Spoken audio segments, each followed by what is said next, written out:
درباره و پیشانگیه و پیشانگاه کو لروشاوای کردستانی و بوی هر وها روشا روشنبیری آستا روشنبیری ل روشاوای کردستانی افهمی سالن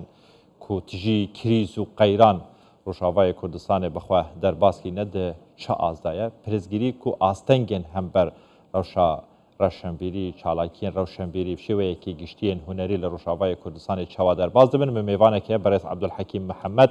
سروکی کتیان ویسکارن کردستان سوریا کنه حال استودیت گلمده مامستا ورباش تو بخیراتیش بو کردستان 24 و بو کردستانه سپاس اف 4 روزن از باورم بریا بری بحثا پیشانگی بکن اف 4 روزن هن لکردستانه لهوليرنا بکاریم بزنین مبستا سردانا و چه بویا و چه کریه لکردستانه بله ام وقت شان ده کتیان ویسکارن کردستان سوریا ام 4 کس روجاوای کردستان هاتن و حوالی مجلس سروکی نونراتیا کردستان یا اکیتی لورا اوجی مرا ام 5 کسن لورا استیجی هاتنا مجبو گرکیم بکن سردانین دزگهین روشنبیری کسایتین نویسکار و روشنبیر چه روجاوای کردستانی و چه جی هر سه پارچین دن اجبو اموا ببینن ام روشنبیری بگشتی روشا چاندی ام گفتگو بکن ام تکلیه خواه پرتر بکن و خوشتر بکن و باشتر بکن دنابرا ما و هرما کردستان دا دنابرا ما و یکیتیا نوسرین کردستان الوید نوسرین کرد الویدره وک تکلیب وزارتا چاندولاوان تکلیب همی دزگهین روشنبیری الویدره و چه بدست خست دوان هفدیتنین خدا خودی یعنی چتی گوما دست خست او گفتگوین گوما کرن او تکلیین گو چه بون راستی برین ها بری چند ساله که شانده که ما هات دیسا تکلی چه ببون ها ما او تکلی بهتر خورتر کرن ام تخوازن اف تکلی ببن پینگاو جبو پیشخستنا روشنبیری روشن نویساندنی یا نویسکاران که راستیج ام دزانن ام تف دزانن گو نویسکار دروشک خراب ده در باز دبن یعنی بتایبت روجاوای کردستانی یعنی گلک صدمين قصبونا نفيسين الجمع هيا لفرام تخازن واتي كليا بكن جبو بلكي ام قاربن برفرح ترببي او روشا جو ام تيرا در وان دانشتنو هفديتنن وكيلين چاروشان لفدره لباجره هوليره يعني و هزر دوی که دانه کلیه یان پلانا وی که دانه نیه کو حول بدن فستیوال با یان کنفرانس با میتینگ و بحفرا لفدره بن لروشاوای کردستان ویسکارن هر دو آلیان زیتر نزیکی هفدو بکن افنا یک جد پروگرام آمده یا هاتنا ما راستی و دورا گم چنه دجم پی گفتگو دکن ام دخوازن وقت فستیواله که نویسکارن هر 4 پارچه کردستانه لی ام بیج نبیج نکی زور اف تشتیها گاونا باش جیردون یعنی جاره کیرا ام نکار وینا پیک بینن لی تنی ام کارن چالاکیه ام پفره بکن وك مثلا يكيتيان فيسكان كردستان سوريا نونراتيا يكيتيا الفيدري ويكيتيا نوسرين كرد لهوليري لدهوكي يعني اشتي ولو جو امكاربن بفرا غافا بيشي بافجن دا امكاربن ايدي غافا ماستر بافج ام بحثا پیشانگه بکن پیشانگه روشاوای کردستانه اف 4 دروجن بابویا بله روش چوایا خوینر چوایا چما وشان خان ایسال کمتر بجداری ده به پیشانگه دا کریه يعني روشا ام بيجن نبيجن روشا سياسي غريدا روشا چاندي ويا روشن بيري بلكي و بهيس چتي گو چيبو بري چندكي او بمبا باران کرنا گو چيبو راستي اوينا هج گو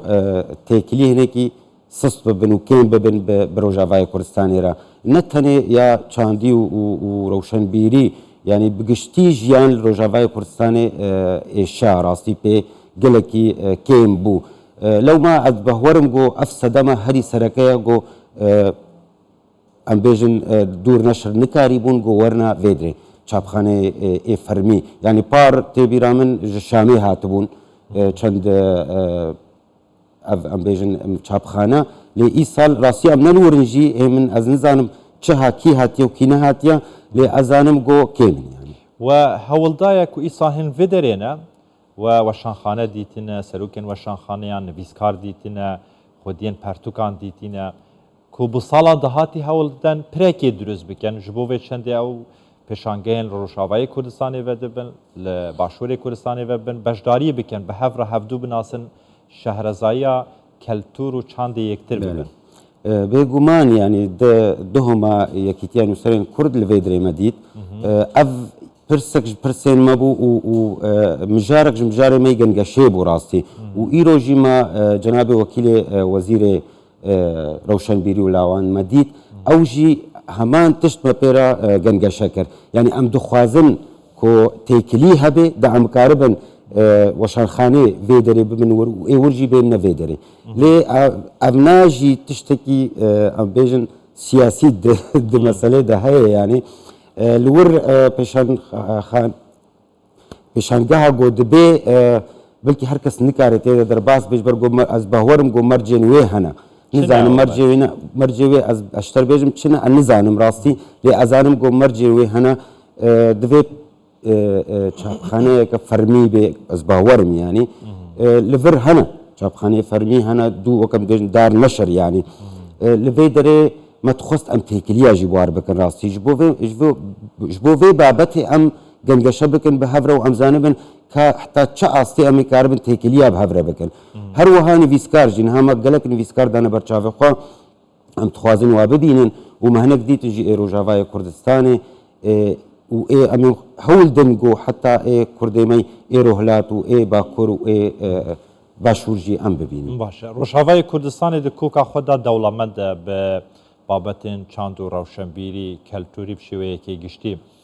Ev mijarên siyasî yan ev lihevhatin û ev pirzgirîkên siyasî ku li Rojavayê Kurdistanê Sûriye bi şêweyekê giştî dirûz bûne. Bandora xwe hebûye li ser van mijaran, mijarên rewşenbîrî, çand û rewşenbîrî, keltûrî ku xelek nekare beşdarî têya bike yan mijar bi siyasî hatibin kirin? Bêguman yanî timî rewşa rewşenbîrî û çandî girêdayê bi rewşa siyasî ve em bêj nebêjin çi kesekî nivîskar hebe rewşenbîr hebe fikr û ramanekî wî heye ku girêdaye bi siyasetê ve û em wek Kurd bi gelemperî em têkelî bi siyasetê ve mixabin ev tişt jî bandora wê binêyînî li ser rewşenbîr heye ser nivîskara heye ev na bêguman bandoreke pir mezin jî didê. Rola nivîskaran divê navberê da çi hewaye? Nivîskar hewl didin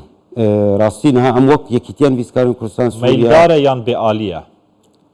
ئێمە ئەم وەک یەکیتیان نویسکارانی کوردستان سووریا لە جەمە ئەم هەوڵ دەدەن گۆ ئەم بێئالی بن ئەم نەهێن گۆ سیاست باندۆرێ لە کار و خەباتە مە بکێ یانی کەسێکی دی هەوڵ بدێ سیاستێ بخێ ناوبەرە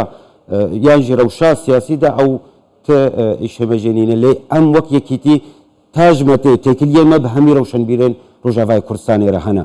یعنی ئەم سیاستێ ناخن کارێ ڕەوشەنبیرینە. ئازادیە ڕادەربرینێ چ هەوایە لە ڕۆژاوای کوردستانê؟ ئازادی ئەس باوەرم نە ئەو ئازادیە vekirî یعنی ڕەوشەنبیر یان ژی نویسکار نەوێرێ tiştekî bixwazê binivîse ev nakê rastiyeka em nikarin jêbaz din. Hewlên we çi ne ji bo vê çendê ku qenaetê bi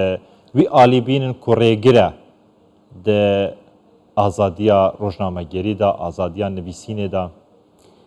Hewldanê me bi rewşenbîrên wan re hene bi rewşenbîrên ku girêdayîn bi siyasetê ve em hewl didin got em wa bibînin timî û bi hev re va babetan gengeşe bikin va babetan bi hev re bidin û bistênin em karibin ta kîja radeyê em vî tiştî rakin ji nav xwe bi taybet ji nav rewşenbîr e yani nav nivîskar e em ê hewl bidin timî em ê hewl bidin got em karibin vî tiştî rakin got bên got pênûsa me azad bibe yani li ba me û gereka rewşenbîr nivîskar pênûsa wî azad bê karibê tiştê bixwazê deynê û pênûsa wî rast û durust bê. Çalakvanên we nivîskarên we rojnamevanên we hatîne girtin li ser derbirîna nerîna xwe li ser nivîsîna azad? Bêguman bêguman hevalê me çendek hatine girtin û vê dawiyê jî mamoste Berzan Liyanî ewna em tev dizanin got berî niha peyamnêrê kanalekê bû hêjî ji bo wê babetê mixabin siza dibe û tê girtin û ew dibe ser ku ew kanal qedexe bûye û nema li wir heye jî û کاک بەرزانجی نەما دوێ کەناڵی دەکار دەکێ لێ مخابن هاتە گرتن بەری چەندەکێ و بەری ویژی دیسە ئەوژی هاتە گرتن و مامۆستا ئەحمەد سۆفی هاتە گرتن مامۆستا عەزەدین مەلا هاتە گرتن هەڤالی مەگەلک هاتنە گرتن کاریم بۆ بزانبین پێنووسا وایە بێ چەند نەهات di زینداناندانە چەند هەڤاڵێن وە نویسکار ڕۆژنامەڤان di زینداناندانە نەها هەڤالی مەتنن هەمی سەربەست هاتینە بەردان هاتنە بەرد ینی تشتێک نهاتن نەیە نا زۆر باشە و ڕێکخراوێن نێودەوڵەتی ئەوێن بەرگریێژ نویسکار و ڕۆژنامەڤانان دکەن ژ نەرینە ئازاد دکەن وانە هایدار دکەن ژڤان بن پێکاریên ku li hember nivîskar û rojnamevanan têkirin li Rojavayê Kurdistanê بێگومان divê ku haydar bibin û ez bawerim ew bixwe yanî nebiriyame jî bêbiriya kesên din haydar dibin yanî ew zanin rêxrawên navdewletî zanin kî tê girtin û kî nayê girtin yani niha bêguman girtiyên siyasî hene yanî û ewa ew rêxrawa pê zanin yanî nivîskaran li Rojavayê Kurdistanê alîkariyek heye ji bo vêkî weke teşciyek weke piştevaniyek berdewam bin ji nivîsîna pertûkan û yanî palpiştîkirina astê çand û roşnbîrê li Rojavayê Kurdistanê niha piştî 2011 ji xwe berî wê nake zimanê Kurdî bi giştî qedexe bû û nivîsîn qedexe bû lê piştî 2011 rastî rêk li ber me miletê Kurd tevayî vebû ber taybet li ber rewşenbîra nivîskara yanî pêşketin çêbû zimanê Kurdî baş xurt bû nivîsîn çêbû pirtûk pir bûn yani wek bîne pêşangeha got dibe rastî gelek ji pirtûkên ê nivîskarên me yê Rojavatê de hene niha pertûk bi Kurdî tê nivîsin zehfin bêguman yani ez bi xwe pirtûkê min tev Kurdî ne yani erebî nanivîs bi latînî dinivîsînî زۆر باشە بەڕێز عەبدولحەکیم محەممەد سەرۆکی یەکێتیان نویسکارên کوردستان سووریا gelekî سوپاس ji bo ئامادەبوونەوە خێراتە هەر بژیت